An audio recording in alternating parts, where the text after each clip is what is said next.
आप सभी विद्यार्थियों का स्वागत है Subhash study centre YouTube channel पर।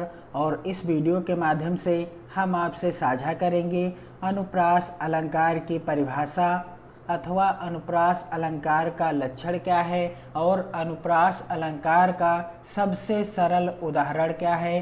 तो यदि आप कक्षा 9 के छात्र हैं, कक्षा 11 के छात्र हैं अथवा कक्षा 12 के छात्र हैं तो अनुप्रास अलंकार आपके लिए अति महत्वपूर्ण है, क्योंकि अनुप्रास अलंकार आपकी परीक्षाओं में ज़रूर पूछा जाता है और यहाँ से 2 नंबर का प्रश्न आता है। कितने नंबर का? 2 नंबर का प्रश्न आता है। और इस वीडियो के द्वारा हम आपको अनुप्रास अलंकार की सबसे सरल परिभाषा बताएंगे और सबसे सरल उदाहरण भी बताएंगे।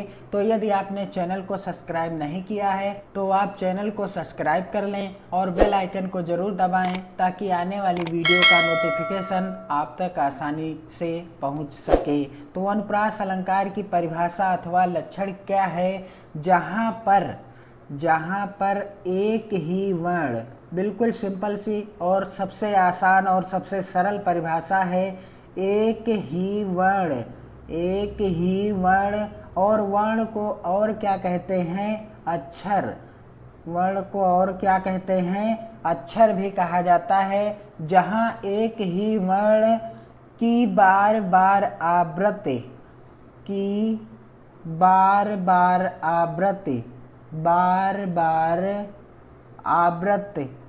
आवृत का अर्थ होता है आए। आवृत का क्या अर्थ होता है? कि आए। आवृत्ति होने पर क्या होता है? अनुप्रास अलंकार होता है। क्या होता है? अनुप्रास अलंकार होता है। जहाँ पर एक ही वर्ण की बार बार आवृत्ति होने पर अनुप्रास अलंकार होता है। कहने का अर्थ है कि जिस भी उदाहरण में या जिस भी दोहे हो, चाहे वो कुछ भी हो, सोरठा हो या चौपाई का दोहा हो, जहाँ पर एक ही वर्ण अथवा अक्षर की बार बार आवृत्ति हो, यानी वह बार बार आए, तो वहाँ पर क्या होता है? अनुप्रास अलंकार होता है। कौन सा अलंकार होता है? अनुप्रास अलंकार होता है। अब अनुप्रास अलंकार का सिंपल सा और सबसे सरल उदाहरण क्या है? तो अनुप्रास अलंकार का सबसे सरल उदाहरण है, जिसे आप और हम सभी कक्षा 6 से ही पढ़ते चले आ रहे हैं। बिल्कुल सरल उदाहरण है और बहुत प्रसिद्ध उदाहरण है। चारुचंद की चंचल किरणें। चारुचंद की चंचल किरणें। चारुचंद की चंचल किरणें खेल रही हैं जल थल में। खेल रही हैं जल थल में। चारुचंद की चंचल किरणें खेल रही हैं जल थल में। बिल्कुल सरल सा उदाहरण है, याद करने में भी आसानी होगी।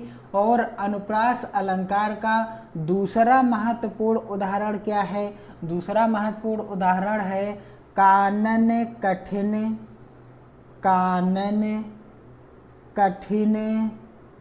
भयंकर भारी।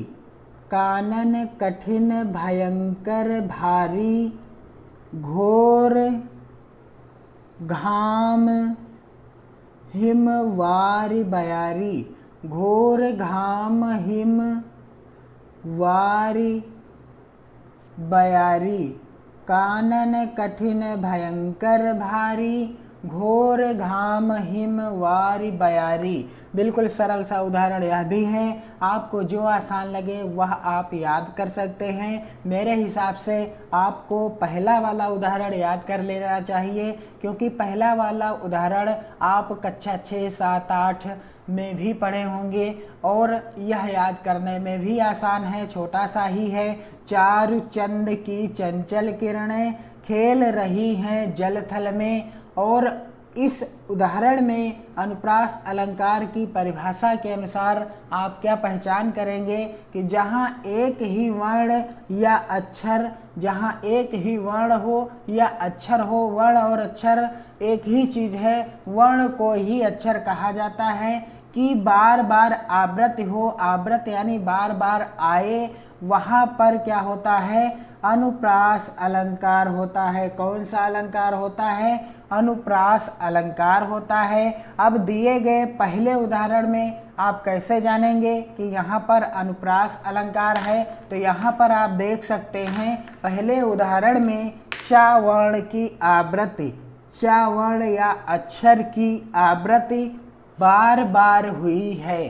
चा वर्ण की आवृत्ति एक से अधिक बार हुई है, यानी बार बार हुई है। चा वर्ण जो है एक से अधिक बार आया है, यानी बार बार आया है। इसलिए दिए गए उदाहरण में कौन सा अलंकार है? दिए गए उदाहरण में अनुप्रास अलंकार है।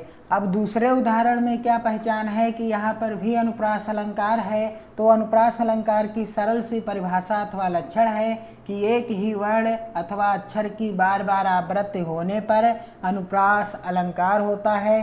तो यहाँ पर आप देख सकते हैं दूसरे उदाहरण में का वर्ण की आवृत्ति एक से अधिक बार हुई है और भा वर्ण की भी आवृत्ति एक से अधिक बार हुई है तथा घा वर्ण की आवृत्ति एक से अधिक बार हुई है। तो आपने जाना कि यहाँ पर का वर्ण की आवृत्ति, भा वर्ण की आवृत्ति और घा अक्षर की आवृत्ति एक से अधिक बार हुई है। इसलिए दिए गए उदाहरण में कौन सा अलंकार है? अनुप्रास अलंकार है। कहने का अर्थ है कि जहाँ पर एक ही वर्ण या अक्षर की एक से अधिक बार आवृत्ति हो या वह एक से अधिक बार आए, वहाँ पर क्या होता है? अनुप्रास अलंकार होता है। तो उम्मीद है कि आपको अनुप्रास अलंकार की परिभाषा अथवा लक्षण तथा अनुप्रास अलंकार का सिंपल और साधारण सा उदाहरण आसानी से समझ में आ गया होगा। और यदि आप फ्री PDF नोट्स प्राप्त करना चाहते हैं तो इस वीडियो के डिस्क्रिप्शन बॉक्स में टेलीग्राम चैनल की लिंक दी गई है, आप उसके द्वारा हमारे टेलीग्राम चैनल को ज्वाइन कर लें। वहीं पर आपको hand writing free PDF notes उपलब्ध हो जाएगी। तो इस वीडियो को आप अधिक से अधिक मित्रों में शेयर करें, लाइक करें और कमेंट के द्वारा हमें अपने सुझाव जरूर भेजें। जय हिंद।